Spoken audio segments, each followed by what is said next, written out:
Ado is one of the biggest names in Japanese music. She took the world by storm with her youth anthem Osewa and followed it up with 4 very successful albums. Between constant recording and touring, Ado has also found the time for one very unexpected project. This is Phantom Siita, a retro horror-themed idol group. These 5 girls have been put together by Ado to both disturb and dazzle audiences. Japan's idol industry is known for upholding the same values that Ado has opposed through her music, but Phantom Siita wants to break these norms.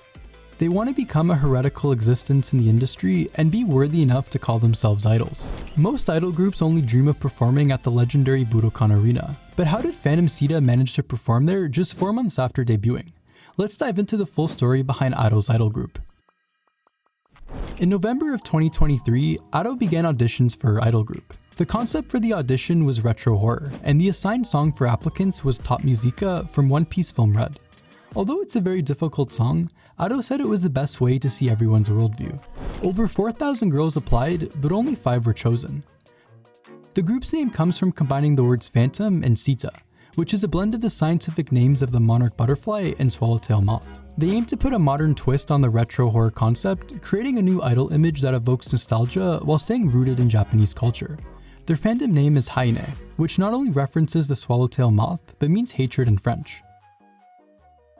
Now you're probably wondering what exactly Ado does for Phantom Siita. She isn't just using her name to give them free publicity. Ado is officially the group's producer. She's involved in both the creative and music processes, as well as other things like stage production. She's notably designed some of their outfits, and there's a few behind-the-scenes videos of her coaching the group. Keep in mind that Ado is only a year older than the group's oldest member. Now that all the main details are out of the way, let's take a closer look at each member. The first group member shown was Mona. She's a reliable member that has a classic idol-like cuteness. Despite being the group's youngest member, Ado says she leads her teammates with confidence. Miu is the center for the group's debut song Otomodachi. Ado describes her as being full of energy, and she has the most charisma when it comes to dancing and speaking. The other 07 member is Rinka. She has a more mature sounding voice, and her singing is very stable. Rinka usually feels nervous before shows, although you never see it on stage. Hisui is the group's oldest member and the only one with past experience. She's a former member of the rock idol group Wallet, having graduated in March of 2024. Hisui is a huge horror fan, and it shows with how well her expressions are. Her voice is the most distinctive with how high-pitched it is, and she adds a lot of spice to the group. Our 5th and final member is Mocha. She does very well with controlling her voice and singing more complex notes. Ado says she's a very important member, and she actually doesn't like horror. It's very clear that these girls were chosen for their talent. They have the same raw singing talent that Ado had starting out, so it'll be interesting to see how fast it can develop with their help. 7 months after Phantom Siita were formed, the group debuted with their first single, Otomodachi. The song is based on the theme of betrayal and suspicion in friendships, and many elements relate to the game Kokori-san, which is a Japanese alternative to the Ouija board. You'll notice that their faces aren't fully shown throughout the video, which is likely a nod to Ado hiding her identity. It placed on Spotify Japan's viral chart and was a very promising start for the group. A month later, they released their second single. It quickly gained popularity and is currently their biggest hit. No surprise when you find out that Vocaloid producer Kikyo is behind it. The music video sees them kidnap a man, and it's the first time we clearly see their faces. The choreography isn't anything fancy, but it fits well with the horror aesthetic. With their third single, Devilish Girls, the production takes a softer turn, toning down the horror feel from their previous 2 tracks. This shift puts the focus on their vocals, allowing their voices to shine in a gentler manner.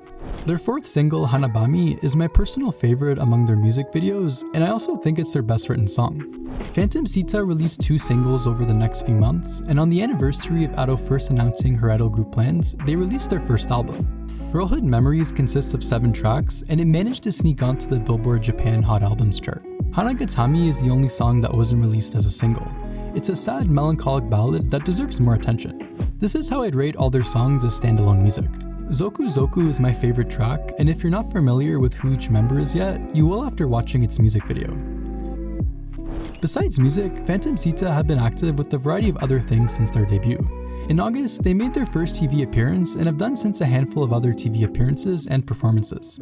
They had their first stage at Osaka Castle Hall and have also performed at other festivals and events. Most notably on one of Ado's nationwide Japan tours, they were the opening act.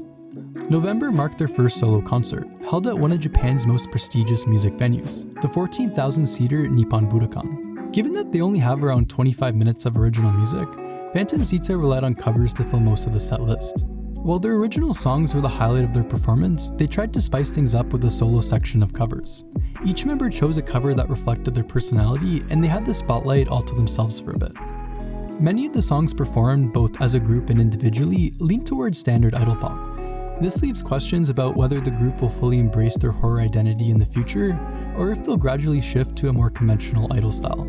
To top off what was already a historic performance, Phantom Siita announced something that absolutely no one expected. In 2025, the group will be going on their first world tour called Moth to a Flame. They'll be visiting 15 cities across 10 countries in just 34 days. It's more ambitious than Ato's first world tour, especially since they haven't even toured Japan yet. Ato said it's rare for a group's first tour to be a world tour, both as idols and as artists. Quite a bold way to present themselves to the world. For a group that was announced just over a year ago, Phantom Siita have accomplished so much in such a short period of time. Their unique concept and bold deviation makes them an exciting addition to Japan's idol scene. Ato didn't pick girls who fit the mold of your perfect-looking K-pop idols. They're all very talented, and the project as a whole comes across as very authentic. Despite having the support of both Ato and her many devoted fans, Phantom Siita have yet to reach a sizable audience. A few months ago, some VTubers covered their most popular song, and that video nearly has the same amount of views as the original. There hasn't even been a major English write-up about the group yet.